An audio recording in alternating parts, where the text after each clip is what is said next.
안녕하세요. 나 20대 여성은 학문적 재능을 타고난 재능을 자랑하지 않고 태어났지만 엄마와의 처절한 이혼 후 2년 만에 아빠가 재혼했다는 이야기를 이해하려면 알아야 합니다. 8개월 된 그의 여자친구 그는 행복하고 그녀가 데리고 온 새로운 형제자매가 아니었다면 나 역시 그에게 매우 행복했을 것입니다. 나는 이제 외동딸이 된 후 이복 여동생 로라 20 여성이 있습니다. 인생 2. 것이 나에게 새로운 것이기 때문에 어떻게 느낄지 모르겠지만 우리가 동갑이라는 사실은 모든 것을 더욱 어렵게 만듭니다. 그녀와 같은 학년이 되는 것은 내가 기대하는 것이 아니기 때문에 나는 내가 꿈꾸던 대학에 들어가기 위해 더 열심히 일해서 주나 그녀 근처 어디에서든 살 필요가 없습니다. 나는 그녀를 알아가고 친구가 되려고 노력하지만 그녀는 막상 왔을 때 차갑고 나에게 못되게 굴었습니다. 나는 지원서를 제출할 시간에 꽤 많은 지원서를 제출했고 운 좋게도 내가 가장 기대했던 지원서에 합격했습니다. 나는 로라에게 지원서가 어떻게 진행되고 있는지 물었고 아직 답변을 듣지 못한 경우 그녀는 저에게 가장 비열한 표정을 지으며 급히 달려갔습니다. 그녀의 엄마와 아빠는 내가 그녀에게 내 꿈의 대학에 합격했다고 자랑하고 있다고 말했고 그녀는 CS를 거부하는 것 외에는 아무것도 얻지 못했고 나는 그녀가 거짓말을 하고 있으며 새엄마 외에는 어떤 대학에도 합격하지 못했다는 사실조차 몰랐다고 설명하려고 했습니다. 나는 내 말을 한마디도 듣지 않고 로라가 대학에 집중할 수 있도록 일찍 대학에 가는 것이 낫다고 말했고 아버지는 절망적으로 어깨를 으쓱했고 나는 아버지가 무슨 말을 해도 큰 싸움이 될 것이라는 것을 이해했습니다. 아무것도 아닌 일로 난리를 피워서 나는 살짝 웃으며 짐을 챙기면서 짐을 꾸렸다. 만약 그렇지 않았다면? 대학 등록금까지 문제 삼았을 것이라는 생각을 떨쳐버릴 수 없었다. 장학금 때문에 대학에서 최선을 다하고 집중해서 대학에 입학하고 기숙사를 마련한 후에 장학금을 잃지 않도록 집중해야 하는 또 다른 이유는 오랫동안 가장 행복했습니다. 나는 이복 언니와 떨어져 새로운 신선한 시장을 좋아했습니다. 나는 휴일에 집에 돌아가서 평화롭게 공부할 수 있는 기숙사에서 남은 시간을 보냈습니다. 로라는 자신이 원하는 대학에 진학하지 못했고 커뮤니티 칼리지에 했습니다. 그녀는 로라가 방문했던 약 1년 동안 화가 났고 그녀는 대학을 쉬었다고 말했고 나와 함께 시간을 보내고 싶다고 말했는데 나는 이상하다고 생각했지만 그녀는 진실해 보였기 때문에 나는 로라가 방문했던 날 이틀 동안 그녀가 나와 함께 머물도록 허락했습니다. 떠나기 위해 그녀는 아침 일찍 떠났고 매우 급하게 떠났지만 나는 그것에 대해 별로 생각하지 않았고 몇 시간 후에 그녀가 떠나도록 허락했습니다. 나는 불려갔고 내가 한 지역에 스프레이 페인팅을 하고 있다는 말을 들었습니다. 캠퍼스 메인 벽과 내가 테이프에 찍혔다는 사실을 알았을 때 내가 말 그대로 말문이 막혔다는 사실을 알았을 때 혼란을 상상할 수 있습니까? 그들이 나에게 테이프를 보여주었고 보라. 내 후드티, 바지, 신발을 입은 내 키의 소녀를 선택했습니다. 후드를 쓰고 얼굴을 가리고 새벽 2시에 캠퍼스 벽에 노골적인 낙서를 스프레이로 그렸습니다. 학장과 교장을 바라보았고 교수님은 저를 쳐다보며 설명을 기다리고 계셨습니다. 나 말고 내 도어메이트가 불려갔고 그녀도 나만큼이나 혼란스러워 보였고 그녀는 내가 그날 밤 일찍 잠에 들었다고 모두에게 설명했다. 왜냐하면 내가 시험을 보느라 일찍 일어나야 했기 때문이다. 그때 내 여동생이 충격을 받았다. 그날 밤을 새웠더니 이제 이해가 되더군요. 설명했지만 증거가 없어 10일 정학 처분을 받고 집으로 갔습니다. 다행히 성적과 출석률이 완벽하여 면하게 되었고 집에 가서 즉시 말했습니다. 아버지는 저를 즉시 믿었지만 증거가 없기 때문에 할 수 있는 일이 많지 않다고 했고 새엄마와 의붓언니는 모든 비난을 명백히 부인할 것이기 때문에 저는 조용히 지내면서 아버지가 무슨 일이 일어났는지 새엄마에게 설명하도록 하셨습니다. 한마디도 듣지 않고 나를 거짓말쟁이이고 조작자라고 불렀습니다. 나는 10일 동안 내 방에서 최대한 조용하고 존재하지 않는 시간을 보냈고 다시 시작되면 정학이 끝나기를 기다렸습니다. 그녀는 나를 퇴학시킬 것이라고 기대했지만 현재로 전달할 수 없었습니다. 로라는 이제 커뮤니티 칼리지에 2년을 다니고 있으며 더 이상 주에서 대학을 계속 다니고 싶지 않고 주 밖의 다른 대학에서 계속하기를 원한다고 결정했습니다. 그래서 그녀는 아버지에게 등록금을 더 많이 내도록 도와달라고 요청합니다. 아버지는 로라가 우리 대학에서 한 일에 대해 여전히 화가 났으며 대학 등록금 지원을 대학을 바꾸고 싶다면 스스로 해야 하며 로라가 도와주지 않을 것이라고 말했습니다. 어쨌든 내 새엄마는 그 문제로 그와 싸웠지만 아버지는 마침내 자신의 입장을 고수하고 나를 대신하여 입장을 취했습니다. 그때 로라로부터 전화를 받았는데 아버지가 저지른 것은 내 잘못이기 때문에 그녀의 대학에 대한 돈 요구를 완전히 중단했습니다.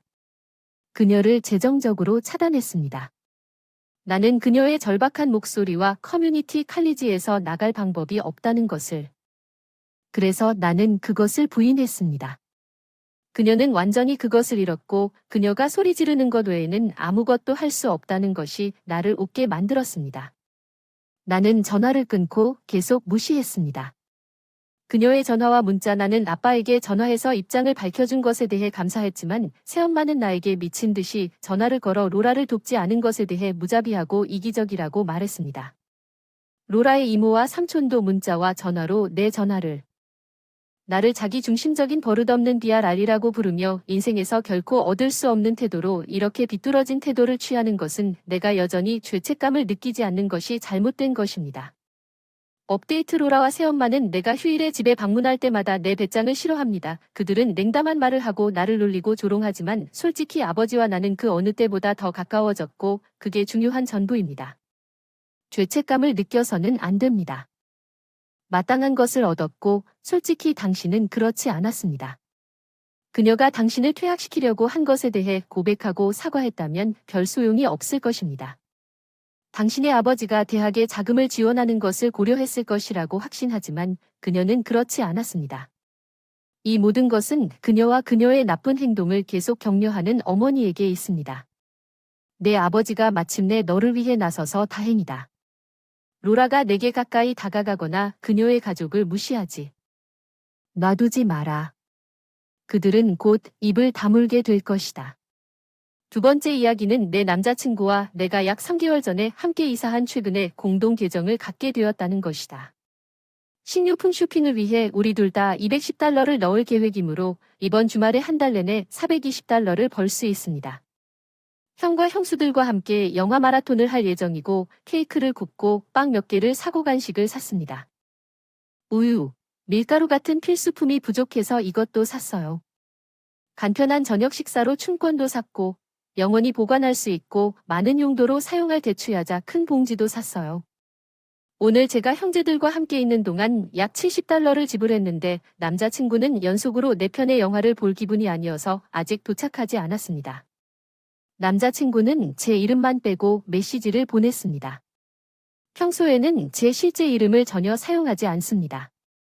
내가 정말 짓을 해서 심장이 즉시 더 빨리 뛰기 시작했고 몸이 좀 아프다는 느낌이 들었고 그는 $70를 얼마에 썼는지 물었고 나는 주말 동안 물건과 몇 가지 주요 물건을 샀다고 설명했습니다. 형과 형수는 음식은 물론 간식과 탄산음료도 제공하고 있는데 그는 돈이 너무 많다고 하면서 내가 어떻게 이 많은 돈을 쓸 수 있는지 이해하지 못했다고 나는 그에게 설명했다. 지금 가격이 너무 우유, 계란, 밀가루와 버터만 $14였다고 그는 내가 무례하거나 경박하다고 느꼈다고 썼습니다. 영어로 어떻게 설명해야 할지 모르겠지만 본질적으로 일종의 무례한 단어입니다.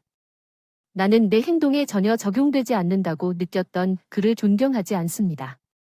나는 솔직히 그것이 정반대라고 느꼈습니다.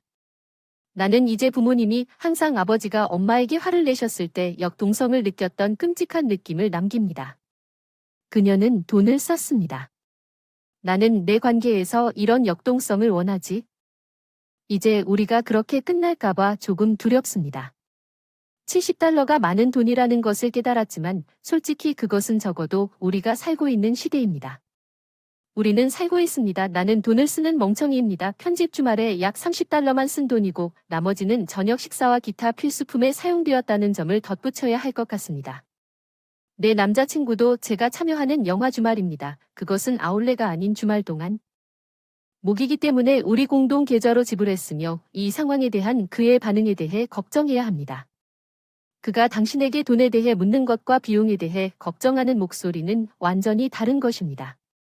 특별히 돈을 배정하지 않은 한 뭔가 잘못한 것처럼 느끼게 만들었습니다. 이것은 분노를 유발하는 일반적인 비용인 것 같습니다. 문제, 특히 전에는 발생하지 않은 새로운 문제를 논의하는 건전한 방법이 아닙니다. 이것을 빨간색으로 받아들일. 당신이 부모님과 떨어져 있으려고 한다면 그 사람이 적합한 사람이 아닐 수도 있다는 표시를 하세요. 지금 몇 가지 댓글을 보면 당신은 돈을 쓰는 멍청이가 아닙니다. 당신의 남자친구가 그의 방식을 방해하는 끔찍한 멍청이가 되고 있습니다. 당신이 그 사람이 승인하지 않는 물건에 돈을 썼다고 해도 그 사람이 당신을 버릇없는 아이처럼 대하면 안 됩니다. 그 사람이 짜증이 나면 당신은 파트너가 합니다. 그 사람은 존경해야 할 어른처럼 당신과 대화해야 합니다. 당신은 당신의 파트너가 너무 많은 돈을 썼다고 생각하는 것이 전혀 괜찮다고 생각하지만 남자친구가 이것에 접근하는 방식은 끔찍하고 멍청한 움직임은 나중에 직접 토론하고 그녀가 70살을 무엇을 사용했는지 물어보고 아프는 그녀가 무엇을 사용했는지 나열할 수 있습니다. 사서 다 좋은데도 그는 그것이 너무 과하다고 생각하면 여전히 의견 차이를 표출할 수.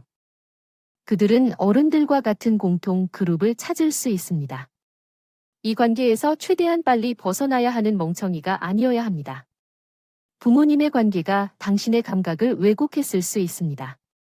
보통이지만 감정적으로 학대하는 관계에 있는 당신을 보고 싶지 않습니다. 그의 문자를 보면 심장이 뛰기 시작합니다. 나쁜 징조. 그는 당신이 하는 일에 범주가 있고 그가 정말로 나쁘다고 생각하는 일의 범주를 가지고 있습니다. 당신이 하는 일은 나쁜 일이 아닙니다. 그는 당신을 속였습니다. 그 사람이 당신의 지출을 까먹고 있다고 이야기. 삼재가 조카의 생일 파티에 갔을 때 반대편에 있는 조카의 할머니와 이야기를 나누고 있었습니다. 생일 케이크가 테이블 위에 있었는데 그 위에는 아이싱 프로스팅이 달린 축구 모양의 생일 케이크가 놓여 있었습니다. 우리가 보고 있었는데 조카가 물었습니다. 나 케이크 굽는 적 있어? 내가 안 된다고 했는데 남편이 하려고 하는데 방에서 대화가 잠시 끊기고 모두가 듣게 되는 그런 이상한 시간 중 하나였어. 약간 이상한 멈춤이 있었고 내 여동생이 말했다. 와, 그렇게 심술궂게 말할 필요는 없어. 좀 당황스러웠지만 거기서 나아갔어. 몇 분 후에 내 여동생을 찾았는데 바운시 캐슬에서 우리 막내를 지켜보고 있던 남편과 밖에서 이야기를 나누고 있는 여동생을 발견했어. 내내 나는 화를 냈고 그녀가 항상 남편에게 나의 똥 얘기하는 것을 좋아하고 아마도 그녀가 들이닥쳤을 때보다 더 나쁘게 들리게 만들었기 때문에 말다툼을 한다고 그녀에게 말했고 우리는 그 이후로 서로 멀리했습니다. 파티가 끝난 후 우리는 아이들을 집으로 데려가는 차를 몰고 갔습니다. 그는 매우 조용했기 때문에 케이크에 관한 것이냐고 물었습니다. 그는 그것이 조금 상처를 준다고 말했습니다. 나는 단지 그가 케이크를 굽는다고 말할 수도 있었는데 시도한다는 단어는 그가 그렇지 것을 암시합니다. 성공하고 만약 그가 사람들에게 내가 노래를 하려고 한다고 말한다면 나는 기분이 어떨까요? 나는 그에게 불공평하다고 말했습니다. 그는 거기에 없고 방 전체가 듣지 말아야 할 것이었고 그것은 단지 내 여동생이 날려버린 일회용 대사일 뿐이었습니다.